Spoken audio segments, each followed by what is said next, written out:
Chapter 51. America Gets Battle Ready. Mid-1940s. John Glad Decha. H. Slang for someone uninvited or unwanted. He was a John Glad at the party. In 1940, FDR ran for a third term as president. He signed into law the Selective Training and Service Act, which created the first peacetime draft in U.S. history. 16 million men were registered in time, and the Selective Service System set up a lottery to conscript men to train and serve in the military. FDR, who had already started ramping up production of military equipment, said in a fireside chat that the United States must become the great arsenal of democracy. The production of war machinery would accelerate soon as the Second World War continued to expand globally. Armistice Day was a holiday celebrating the end of World War I on November 11, 1918. The date took on a different meaning for Midwesterners after 1940. An unexpected blizzard killed at least 144 people in the upper Midwest, of which nearly half were duck hunters. The storm caused tornadoes in the lower Midwest.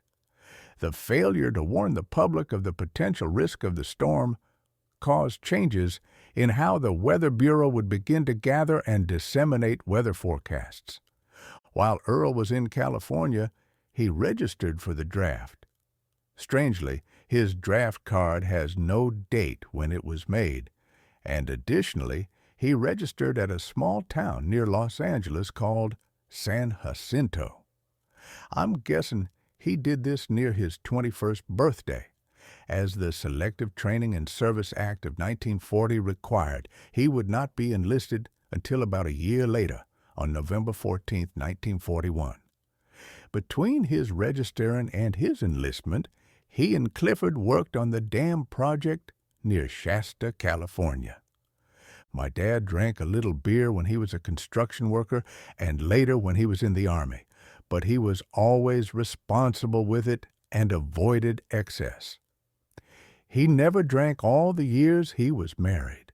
Unlike most of his ancestors, he never used tobacco habitually.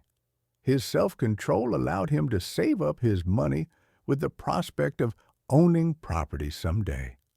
Likewise, his brothers followed his example of conscientiousness and avoiding bad habits or money spending. Their disciplines helped them to become successful entrepreneurs. The example of the oldest child often serves to guide their siblings in a similar path.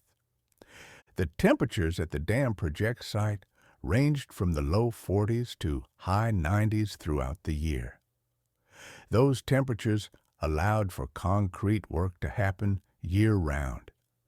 It is a wet climate, with about 4 feet of rain per year, and damp surfaces added to the hazard of working on a dam. Workers wore metal hard hats, mostly made of aluminum. Earl's job of setting large steel forms required him to hold on to the structure or cable with one hand and, with a hammer, strike pins holding the steel forms together with the other hand. A single hand grip held him from falling hundreds of feet below. Amazingly, only 14 deaths were reported at the site during its 7 years of construction. A peak workforce of 4,500 men working 24 hours a day, 7 days a week, completed the dam 2 years ahead of schedule. Nearly 15,000 workers were used for its construction. The average wage was $1 per hour, when the minimum wage was only 25 cents per hour. The demand for building materials and supplies gave many people jobs in the area. The $36 million spent on the project would have an enormous equivalent today. Butler Howell was a carpentry foreman, and he hired Earl's uncle Rube Turney, who was part of a carpentry crew that built housing and other buildings on site. Rube later went on to a career in carpentry. Clifford Harness worked at various tasks of hauling and lifting materials for the project. All of them knew that thousands of willing men were standing in lines hoping for their job. Misbehavior or injury could cost you your job, and there was no employment security to fall back on. Making $8 to $10 a day was motivating and made them appreciate the opportunity. Perry Harness followed his brother Earl's example and worked at the Lindsay Hotel in Marshall, Arkansas. His part-time job allowed him to complete his high school education.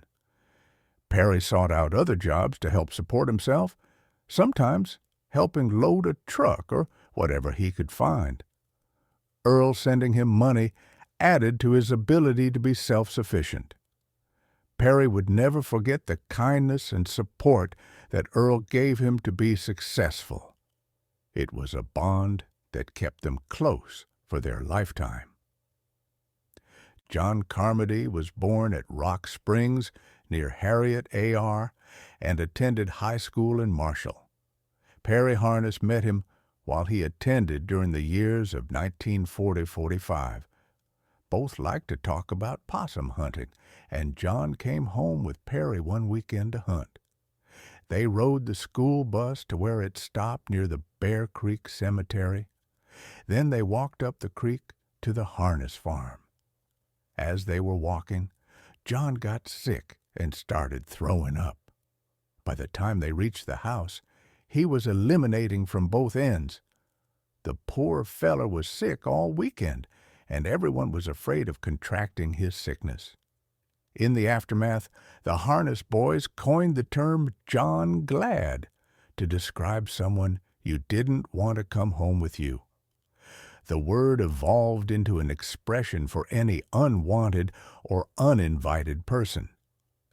Years earlier, Clifford Harness, one day after school, let a little boy by the name of Harvey Arms follow him home. It was like feeding a stray as the little boy invited himself to go home with Clifford the next day. John Glad. Clee took hold of the little feller and turned him around 180 degrees and said, "Buster," which being translated means, "Get going." The stray was not allowed to come along any more. This story is sometimes told in conjunction with John Glad. Harvey Arms was the youngest of Samuel Arms, who married Mary Watts. They lived on Arms Point downstream of Bear Creek on the western ridge. One day, Clifford and his brothers were out and about and found Sam Arms' plow left in the field. Clee thought it would be funny to put poor old Sam's plow high up in a tree for him to find. The boys always wondered how long it took old Sam to find his plow and get it down. Clee also liked to roll big rocks off the steep hillsides, and the boys entertained themselves watching them smash through trees while listening to the sounds of crashing. It was mischief that Riley would have taken issue with if they had been caught.